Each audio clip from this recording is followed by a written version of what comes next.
Hello' students, আশা কৰোঁ সকলো ভালেই আছা। আজি মই তোমালোকক এটা আমাৰ দিনত আমি ফটোচিনথেচিছটো পঢ়িবৰ কাৰণে কি ইউজ কৰিছিলোঁ দেখাওঁ হা। মোৰ এই মটৰ গুচাই আছিলোঁ আজি ৰাতিপুৱা। মটৰ গুচাই থাকোঁতে এনেকুৱা গজালি মেলা মটৰ পালোঁ, স্প্ৰাউটেড মটৰ পালোঁ হা। আগতে আমাক কি কৈছিলে জানানে, এই এনেকৈ এডাল স্কেলত তাৰমানে এনেকুৱা গজালি লগা মটৰ 3টা বান্ধিব দিয়ে 3 ঠাইত। এইটো কমপ্লিটলি পানীত ডুব যোৱাই থাকিব দিয়ে আৰু এইটো অলপ পানী থাকিব দিয়ে আৰু অলপ মুকলিকৈ থাকিব দিয়ে আৰু এইটো সম্পূৰ্ণ মুকলিকৈ থাকিব দিয়ে। এইটো পূৰা সূৰ্য পোহৰ পৰাকৈ বাহিৰত পানী নাথাকে ইয়াতে।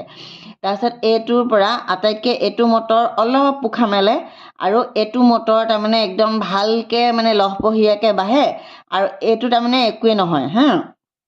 ইয়াৰ ফলত কি বুজি পালোঁ আমি যে এটা গুটি ডাঙৰ হ'বলৈ কাৰণে বা এজোপা গছ ডাঙৰ হ'বৰ কাৰণে সূৰ্যৰ পোহৰ আৰু পানী লাগে। That is water and oxygen দুইটাই লাগে। সেইটো বুলিয়ে আমি আৰু ফটোচিনথেচিছটো এইটোৱে এক্সপ্লেনেশ্যন আছিলে আগতে সকলো কিতাপত। কিন্তু আজিকালি কিতাপৰ চাবা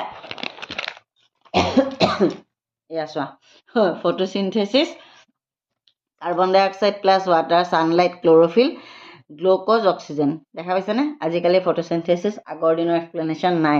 মোৰ কথাটো ভাল লাগিলে, আজি ৰাতিপুৱা মনত পৰিলে, সেইকাৰণে তোমালোকক ক'লোঁ। কণ্টেণ্টখিনি একেই আছে, এক্সপ্লেনেশ্যনখিনি ডিফাৰেণ্ট হৈছে।